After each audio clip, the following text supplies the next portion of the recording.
Hi, I'm Sonia Shedd of Le Blue Apothecary. This is my overview of magical soap making. I've been making handmade soap since 2012.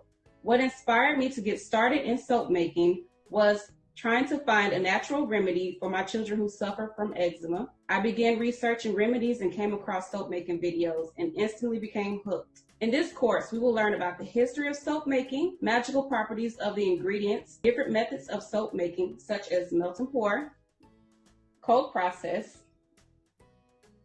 and hot process.